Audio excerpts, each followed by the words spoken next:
ऐक ना, मला एका नोकरीचा कॉल आला आहे. चांगली कंपनी आहे, करू का जॉईन? अनुराधाच्या या वाक्याने गिरीशच्या चेहऱ्यावरचे भावच बदलले. हे बघ, स्त्री स्वातंत्र्य, स्त्रीचं आर्थिक स्वातंत्र्य सगळं मान्य आहे मला. पण नको करू नोकरी, प्लीज. अरे पण का?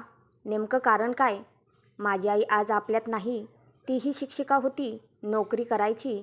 पण ती नोकरीला जात असल्याने आमचे खूप हाल झाले गं. मला त्याची पुनरावृत्ती नकोय परत. मला तर वाटलेलं की आई नोकरी करायच्या याचा अर्थ तू मला नाही रोखणार. रोखलंही नसतं.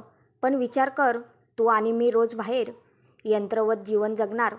घरात मुलांना वेळेवर सगळं कोण बघणार? मी म्हणत नाही तू दिवसभर घरकाम कर, पण घरात कोणीतरी घरातलं पूर्ण वेळ असणं हे खूप मोठं समाधान देऊन जातं. अरे आजकाल सगळेच तर करतात. वाद नको. मी लहान असताना आई शाळेवर जायची. घराकडे पाहू वाटत नसे. अस्ताव्यस्त घर, वस्तू जागेवर सापडत नसायची. आईला कधी उशीर झाला तर आम्ही भूक करत चिडचिड करायचो. बाबा आणि आम्हाला वाट पाहण्याशिवाय गत्यंतर नसे. आणि आईलाही किती काम पुरायची. धावपळ व्हायची आईची. शाळेतून थकून आल्यावर बिचारी घर आवरे. तिचं थकणं आम्हाला बघू वाटत नाही. अनुराधाला ते कुठेतरी पटलं. ठीक आहे, खरं आहे तुझं. मी नोकरी केली तर घराला घरपण राहणार नाही. काय संबंध घर आणि नोकरीचा? मागून अचानक अनुराधाचे सासरे आले. त्यांनी सगळं बोलणं ऐकलं. गिरीश, चुकतोय तू. सुनबाई घराबाहेर पडते. नवं जग तिलाच समजेल. नवीन गोष्टी शिकेल. तिला अडवू नकोस. पण बाबा, आई नोकरी करत असताना आपले झालेले हाल तुम्हाला आठवत नाही आहे का? का पुन्हा एरे माझ्या मागल्या? चूक आईच्या नोकरीची नव्हती, ती आपली होती. आई नोकरी करते म्हणून आपण जरा तरी मदत करायचो का तिला? घरातल्या वस्तू आपण जागेवर ठेवत नव्हतो आणि चिडचिड मात्र तिच्यावर करायचो. चूक आईची नव्हती, चूक आपली होती. आपण स्वतःला शिस्त लावली नव्हती. घर आईनेच आवरावं, घरातलं एक एक काम फक्त तिनेच करावं. घर म्हणजे फक्त आई, अशा समीकरणात आपण राहत होतो. आता बघ, अनुराधा जर नोकरीवर गेली तर आपणही स्वतःला शिस्त लावून घेऊ. प्रत्येकाने आपापली खोली साफ केली. आपापल्या खोलीला झाडू पोछा केला. जेवण झाल्यावर आपापलं ताट धुवून ठेवलं.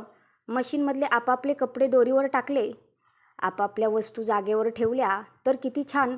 एकतर आपल्याला चांगल्या सवयी लागतील, घरही स्वच्छ राहील आणि अनुराधाही बिनधास्तपणे नोकरी करू शकेल. बंटीला स्वयंशिस्त लागेल.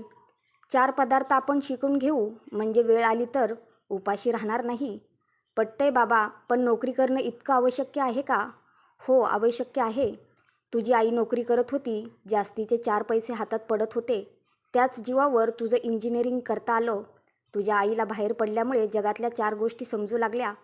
त्याच तुम्हाला तिने शिकवल्या. म्हणूनच तुम्ही इतर मुलांपेक्षा स्मार्ट होतात. आईने तुमचा अभ्यासही घेतला आणि जगात कसं वावरावं याचे संस्कार दिले. म्हणून तुम्ही आज यश मिळवत आहात. मी जर तुझ्या आईला घरातच बसून ठेवलं असतं तर तू शिकलाही नसतास आणि 4 लोकात बोलण्याची धिटाई तुझ्यात आलीही नसती. बाबा, तुम्ही ग्रेट आहात. मी स्वतःला मॉडर्न म्हणून घेत होतो, पण तुमच्यासारखे आधुनिक विचार करण्याची माझी हिंमत होत नव्हती. अनुराधाच्या डोळ्यात पाणी आलं. तिनं चटकन सासऱ्यांचे पाय धरून आशीर्वाद घेतला आणि अशा प्रकारे सासरेबुवांनी दुसऱ्या एका रणरागिणीला उभं केलं. घर आणि नोकरी यांच्यातील अंतर कमी करण्यासाठी.